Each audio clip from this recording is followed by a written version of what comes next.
At the most extravagant wedding of the year, just as the billionaire was about to speak his vows, a black waitress burst through the center aisle, grabbed the groom's hand, and pulled him away from the altar. The entire cathedral fell silent. Guests whispered. Security rushed forward. Everyone assumed she was just a server who had crossed the line. But seconds later, a sound echoed through the room, and the billionaire's face turned to stone. What did this woman know that the bride never wanted him to hear? The night before the wedding, St. Augustine Cathedral gleamed under 1,000 crystal lights. White roses cascaded from every archway, silk ribbons draped across mahogany pews. This was not just any wedding. It was the wedding of Raphael Anderson, the self-made billionaire who had built his empire from a single hotel room 30 years ago. Naomi Carter pushed her cleaning cart through the service entrance, her black uniform blending into the shadows. She had worked for Premier Catering for 6 years now, long enough to know the rules. Stay invisible. Do your job. Go home. At 32, Naomi had learned that invisibility was a survival skill. As a black woman working high-end events in this city, she understood that certain people preferred not to see her at all. And she had made peace with that, because every paycheck meant another month of stability for her daughter. "Naomi, you take the reception hall. I'll handle the entrance," her co-worker Denise called out, already heading toward the main doors with her own cart. Naomi nodded and made her way through the grand hall. Crystal chandeliers hung from vaulted ceilings. The guest list she had heard included senators, CEOs, and old money families whose names appeared on hospital wings and university buildings. She was polishing the welcome table when she saw it a large framed photograph of the groom. Her hands stopped moving. Raphael Anderson. She knew that face. Not from magazines or news articles, though he appeared in those often enough. She knew him from a letter she had carried in her wallet for 8 years. 8 years ago, Naomi had been 24, a single mother, with a 3-year-old daughter named Lily. When doctors discovered Lily's congenital heart defect, they gave Naomi a choice that was not really a choice at all: surgery that cost more than she would earn in a decade, or watch her daughter die. No insurance, no savings, no family to turn to. Then came the letter from the Flame of Hope Foundation, Raphael Anderson's charity, dedicated to helping single mothers and children in crisis. They would cover everything: the surgery, the hospital stay, the follow-up care, all of it. Naomi had never met Raphael Anderson. She was just one of thousands his foundation helped each year. But she had written him a thank you letter, 3 pages of gratitude she never sent, because she could not find the words to express what it meant to watch her daughter wake up after surgery alive and whole. She still carried that letter in her wallet, a reminder of the debt she could never repay. Now standing in the cathedral where he would marry tomorrow, Naomi felt her chest tighten. She whispered to herself, "He doesn't know who I am. I'm just one of thousands." She returned to her work polishing silverware and arranging napkins with practiced efficiency. An hour later, the bride arrived. Clara Whitmore swept into the hall like she owned it, which Naomi supposed she soon would. The woman was stunning with honey blonde hair and a smile that seemed designed for cameras. A tall man in an expensive suit followed close behind her. "The flowers need to be moved 6 inches to the left," Clara instructed someone on her phone. "And tell the photographer I want soft lighting only. Nothing harsh?"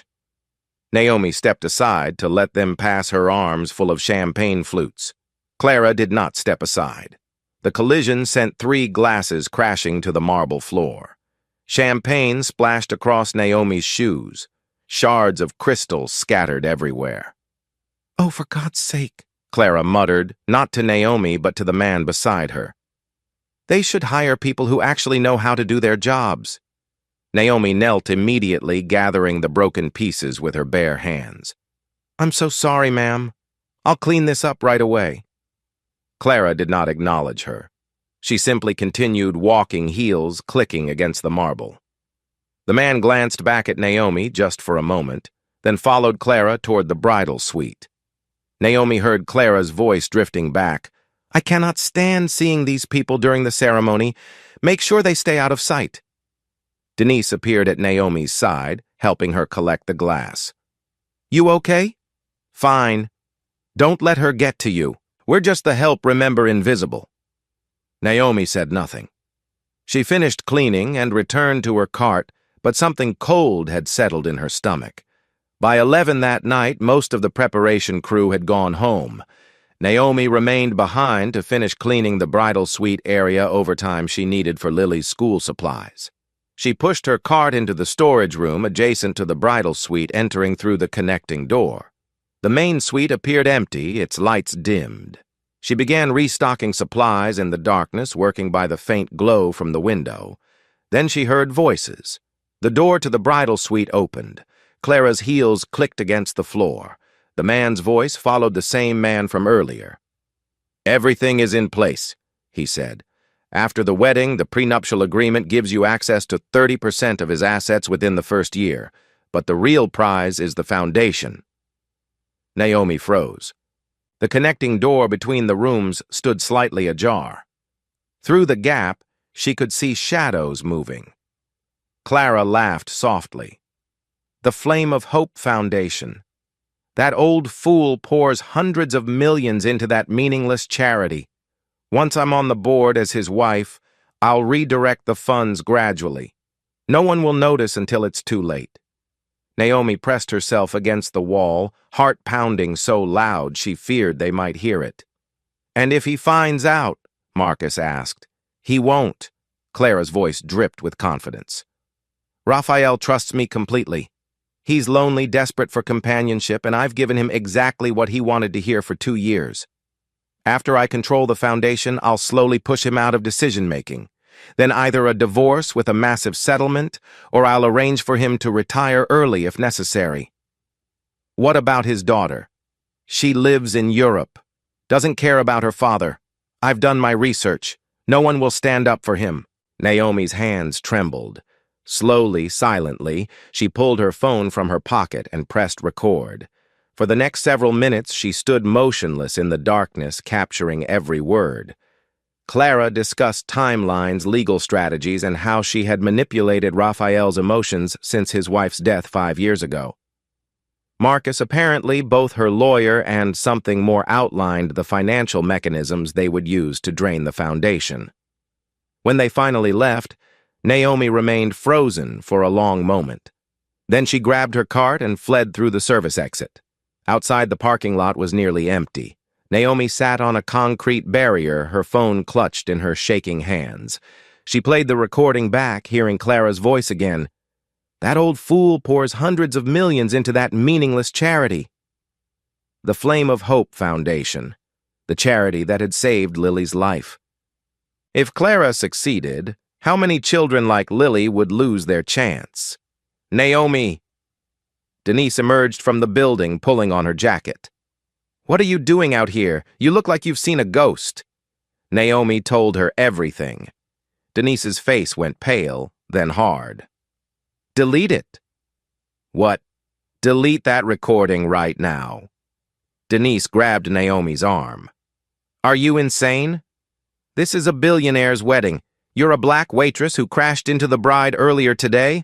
Who do you think they're going to believe? You'll lose your job. You'll get sued for defamation. They might even press criminal charges for invasion of privacy. But she's going to destroy his foundation. That's not your problem." Denise's voice cracked. "Naomi, I've been doing this job for 20 years. You know what I've learned? Rich people's business is their business. We don't exist to them. We're furniture, and furniture doesn't have opinions."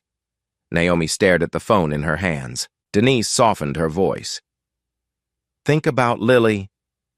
Think about what happens to her if you go to prison, or if you can't find work because every catering company in the city blacklists you. Is this really worth risking everything?" She left Naomi alone in the parking lot. For a long time, Naomi sat there, the night air cold against her skin. She pulled out her wallet and looked at the photograph tucked inside Lily at her last birthday, grinning with cake frosting on her nose. She remembered the day she received the letter from the foundation. She remembered holding Lily in the hospital, watching monitors beep with her daughter's steady heartbeat after surgery. She remembered writing that thank you letter, crying over every word. She had written, "I don't know how to repay you, but if there's ever anything I can do, I will never say no."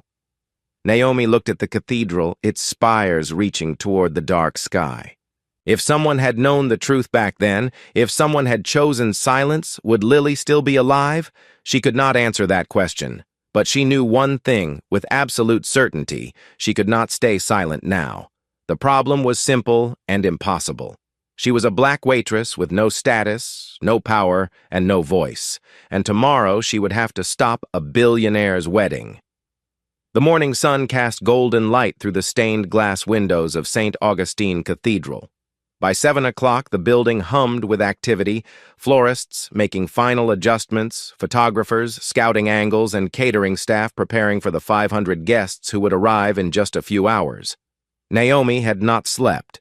She had spent the night listening to the recording over and over, memorizing every damning word. Now she stood outside the cathedral wearing her black uniform, her employee badge hanging around her neck. She had a plan. A desperate one, but a plan nonetheless. The groom's preparation room was on the east wing, separated from the main hall by a long corridor. If she could reach Raphael before the ceremony, if she could get him alone for just 2 minutes, she could play the recording and let him decide for himself. Naomi entered through the service entrance and made her way toward the east wing. Her heart hammered against her ribs with every step. She turned the corner and found 2 security guards standing outside a mahogany door. "Excuse me," Naomi said, keeping her voice steady. "I need to speak with Mr. Anderson. It's urgent." The larger guard looked her up and down, his eyes lingering on her uniform. "Service staff aren't allowed in this area." "I understand, but this is important. Just 2 minutes." "Lady, I don't care if you have a message from God himself. No one gets in without authorization. Now go back to whatever you're supposed to be doing." Naomi tried again. "Please, if you could just tell him that someone has information about his fiancé." The guard stepped forward, his bulk blocking her path entirely. "I said no. You want me to call your supervisor?" She retreated, her mind racing. In the service kitchen, Naomi found a pen and a scrap of paper. She wrote quickly, "Mr. Anderson, do not sign any documents today. I have evidence that your fiancé is planning to defraud you. Please meet me before the ceremony. It is a matter of your foundation's survival."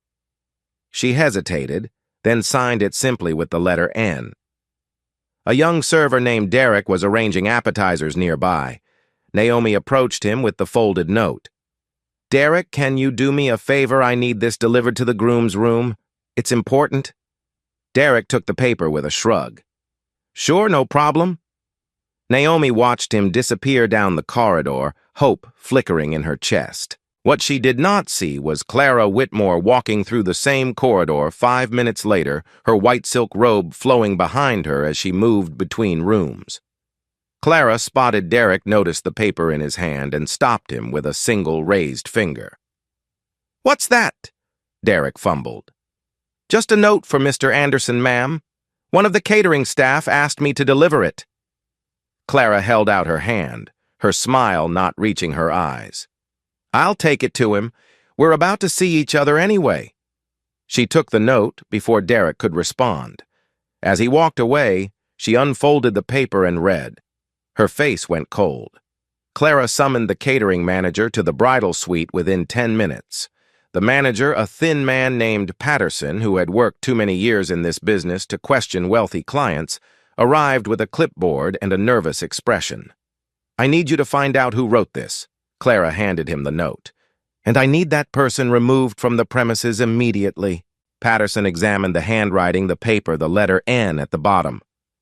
"I'll look into it right away, Ms. Whitmore." "Do more than look into it. Whoever this is has been harassing me since last night. She's unstable, possibly dangerous. I don't want her anywhere near the ceremony." Within the hour, Patterson had identified the handwriting. Naomi Carter, the same woman who had caused a scene with the champagne glasses the night before. He found her restocking napkins in the reception hall. "Naomi, my office now." Naomi followed him to a small room near the service entrance, her stomach sinking with each step. Patterson closed the door and turned to face her, the note in his hand. "Did you write this?" She saw no point in lying. "Yes." "What were you thinking?" Patterson's voice rose with disbelief. "You're here to serve food, not to interfere with guests' personal lives. Do you have any idea who these people are?" "I know exactly who they are. And I know what the bride is planning." Patterson held up his hand. "I don't want to hear it. Whatever you think you know, whatever drama you've invented in your head, it's not your concern. It's not drama. I have proof. If you would just listen." "Proof." Patterson laughed, though there was no humor in it. "You're a server. She's marrying one of the richest men in the country. Who do you think anyone is going to believe, a woman in a catering uniform or a socialite with a perfect reputation?" Naomi felt the words land like physical blows, but she pressed on. "The foundation, his charity. She's going to destroy it. Hundreds of people depend on that foundation." "Enough." Patterson set down the note. "You're suspended effective immediately. Leave the premises now or I'll have security escort you out. And don't expect a reference. You've just ended your career in this industry." Naomi stood frozen. "You're not even going to investigate." "There's nothing to investigate." "A disgruntled employee making accusations against a bride on her wedding day? That's not a mystery. That's a lawsuit waiting to happen."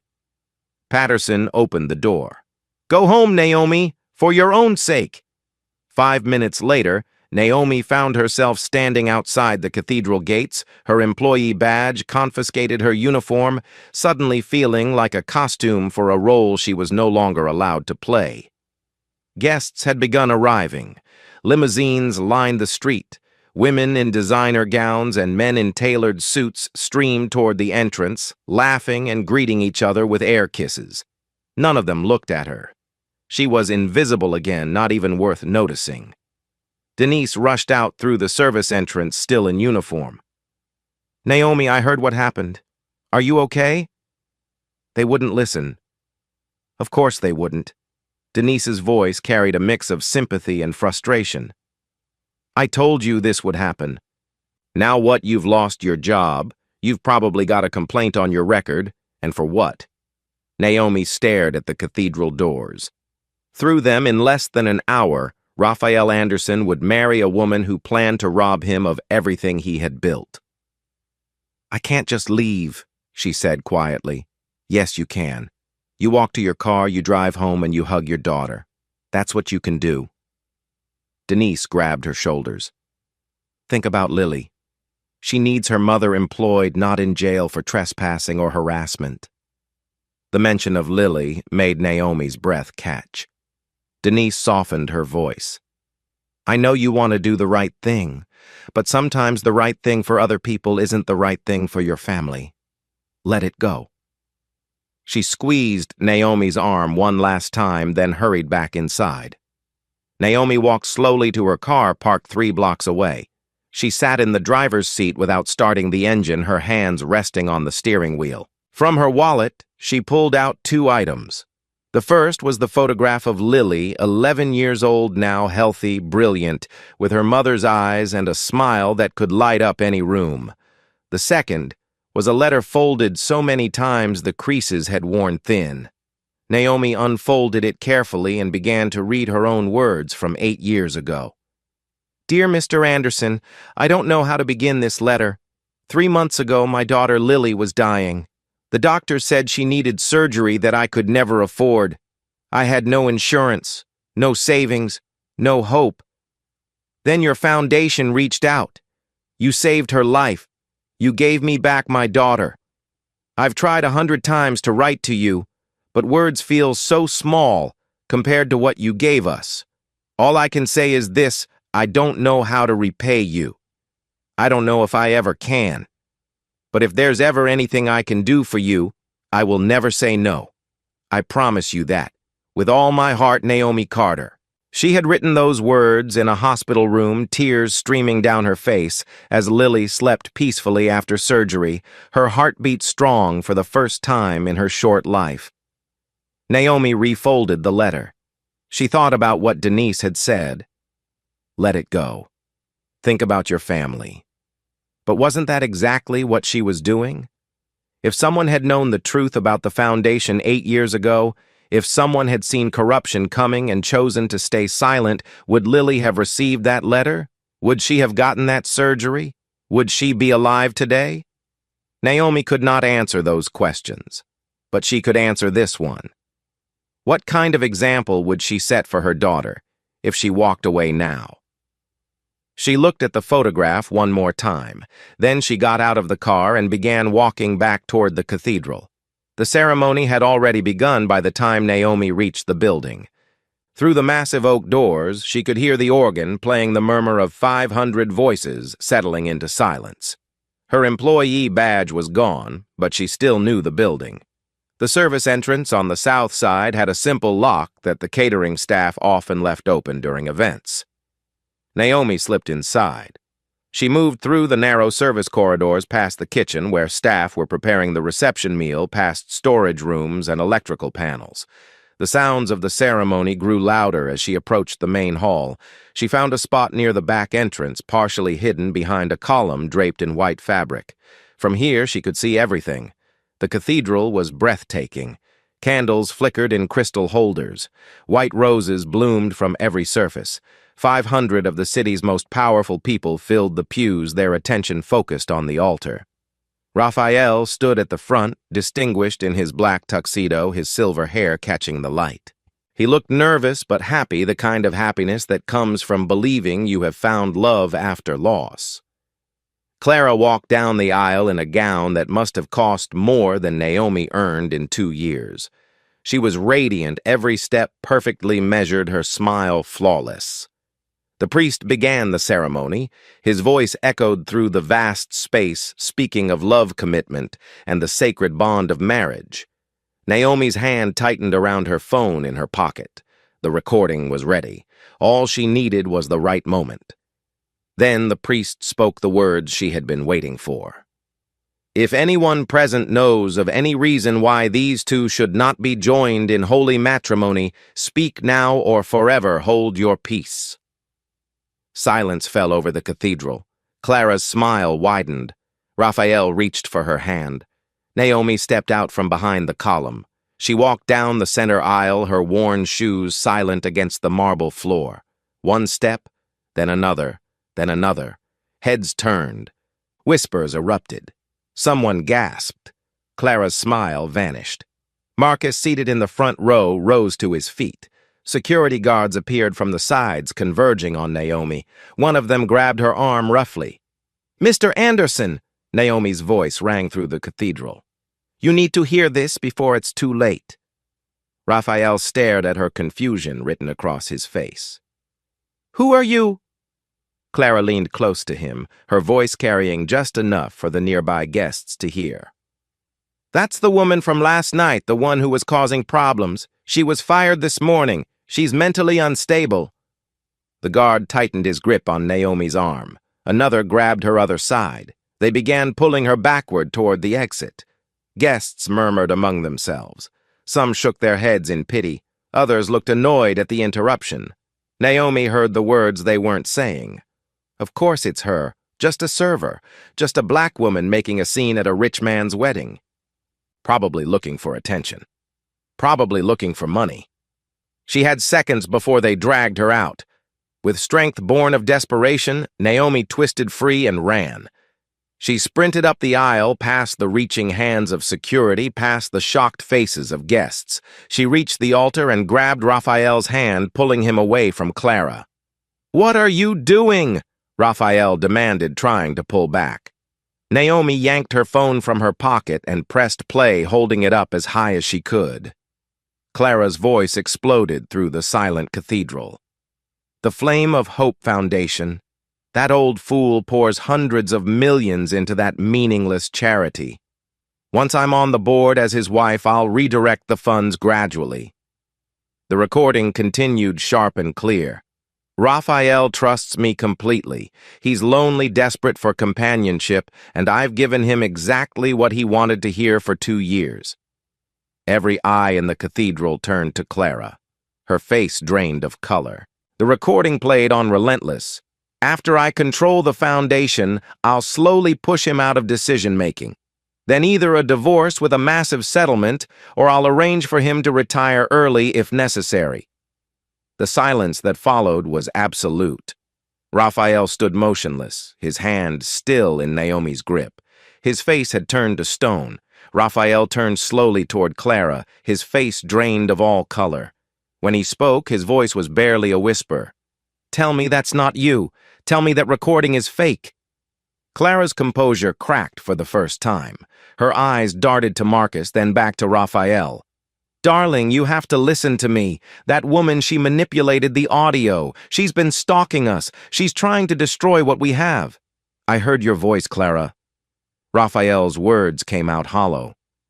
"I heard every word." The cathedral erupted in whispers. 500 guests shifted in their seats, craning their necks, pulling out phones. The fairy tale wedding had transformed into something else entirely. Clara reached for Raphael's arm, but he stepped back as if her touch might burn him. "Please," she said, her voice breaking. "You don't understand. My family, we lost everything 3 years ago. My father's company collapsed. We were ruined. I didn't have a choice." "You had a choice." Raphael's voice grew stronger, now harder. "You could have been honest. You could have told me the truth. Instead, you lied to me for 2 years. You made me believe you loved me." Clara's mask slipped further, desperation replacing her practiced charm. "I do love you. In my own way, I do. But I was scared. I needed security. You needed my money." Raphael cut her off. "And you were willing to destroy my foundation to get it. The foundation I built in my wife's memory. The foundation that helps children and mothers who have nothing." In the front row, Marcus rose from his seat and began moving quietly toward the side exit. A distinguished man in a gray suit, a federal prosecutor who had known Raphael for 20 years, noticed and signaled to security. Within seconds, 2 guards blocked Marcus's path. "Going somewhere, counselor?" the prosecutor asked. Clara watched Marcus being detained, and something in her finally broke. She whirled toward Naomi, who still stood at the altar, clutching her phone. "This is your fault." Clara's voice rose to a scream. "You had no right.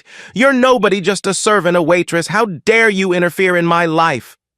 Naomi met her gaze without flinching. She said nothing. Clara lunged toward her, but security intervened before she could take more than 2 steps. As guards restrained her arms, she continued to shout, her perfectly styled hair coming loose, her designer gown trailing on the marble floor. "You'll regret this. I'll destroy you. You think anyone will believe a woman like you over someone like me?" Raphael stepped between them, his back to Clara, his eyes on Naomi. "Someone already did," he said quietly. The police arrived within the hour, summoned by the prosecutor who had already begun making calls. Clara and Marcus were escorted out through the service entrance, away from the cameras that had inevitably appeared. The charges, Naomi would later learn, included conspiracy to commit fraud and attempted theft by deception. Clara's detailed discussions of her plans, captured on Naomi's recording, provided more than enough evidence to proceed. As Clara was led away, she turned one last time toward the altar where her dreams of wealth had crumbled. "You're just a servant," she spat at Naomi. "That's all you'll ever be." The doors closed behind her. The guests dispersed slowly in small clusters of shocked conversation. Some approached Raphael to offer awkward condolences. Others simply left, eager to escape the wreckage of what should have been a celebration. Within an hour, the cathedral was nearly empty. The flowers still bloomed, the candles still flickered. But the altar stood abandoned, the priest long gone, the vows never completed. Naomi remained near the back of the hall, unsure whether to leave or stay. She had done what she came to do. The rest was not her business. But then Raphael walked toward her. He moved slowly, like a man who had aged 10 years in a single morning. When he reached her, he simply stood there for a moment, looking at her as if truly seeing her for the first time. "I don't even know your name," he finally said. "Naomi. Naomi Carter." Raphael nodded slowly. "Naomi, why did you do this? You lost your job. You risked everything. Why would you do that for a stranger?" Naomi reached into the pocket of her uniform. Her fingers found the worn paper she had carried for 8 years. She unfolded it carefully and held it out to him. "Because you're not a stranger to me, Mr. Anderson." Raphael took the letter, confusion in his eyes. He began to read.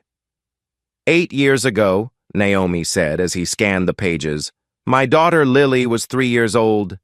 She had a heart defect that was going to kill her.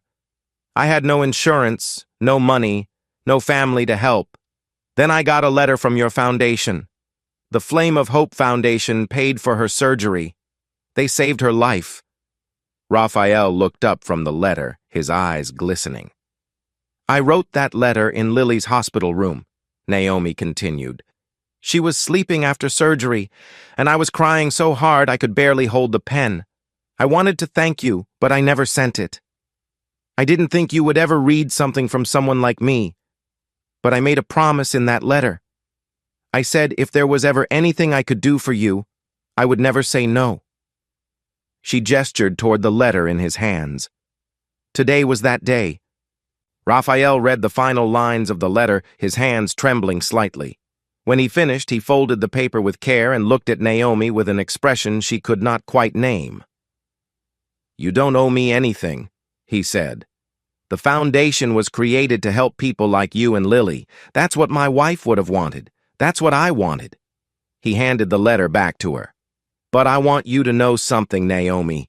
In all my years, all the business deals, all the charity events, all the people who claimed to be my friends, you are the only person who ever told me the truth when it mattered. And you did it knowing it could cost you everything." Naomi took the letter and tucked it back into her pocket. "I just did what I promised I would do." Raphael shook his head. "You did more than that. You reminded me that courage doesn't come from wealth or status. It comes from people who have nothing to gain and everything to lose, and who act anyway." 1 month later, Naomi stood in front of a mirror in a small dressing room, adjusting the collar of a blazer she had never imagined owning. Today was the launch of a new initiative from the Flame of Hope Foundation, a program called Voices from the Shadows. It was designed to support workers who were often invisible servers, cleaners, security guards, caregivers, people who kept the world running, but were rarely seen or heard. Raphael had asked Naomi to be the program's first community representative. She had tried to refuse, insisting she was not qualified. But he had simply smiled and said, "You're the most qualified person I know." The door opened, and Lily walked in. At 11 years old, she was healthy, bright-eyed, and endlessly curious. She had met Raphael for the first time that morning, shaking his hand with the serious formality of a child trying to act grown up. "Mom, Mr. Anderson wants to know if you're ready." Naomi smoothed her blazer one last time. "Almost." Lily came to stand beside her, looking at their reflection in the mirror. "Are you nervous?" "A little." Lily took her mother's hand. "Don't be. You're the bravest person I know." They walked out together to the event hall, where Raphael waited near the podium. The room was filled with journalists, foundation staff, and community members who would benefit from the new program. Raphael caught Naomi's eye and nodded. Lily tugged at his sleeve before Naomi could reach them. "Mr. Anderson." He knelt down to her level. "Yes. Thank you for saving me when I was little. And thank you for believing my mom when no one else did." Raphael smiled a genuine smile. Perhaps the first since his wedding day. "Your mother saved me, Lily. Don't ever forget that." Naomi took her place at the podium. The cameras flashed. The audience quieted. She thought about Clara's final words. "You're just a servant. That's all you'll ever be." She looked out at the crowd, at Lily's proud face, at Raphael's encouraging nod, at the rows of people who had come to witness something new being born. Then she spoke. "My name is Naomi Carter. For most of my life, I was invisible.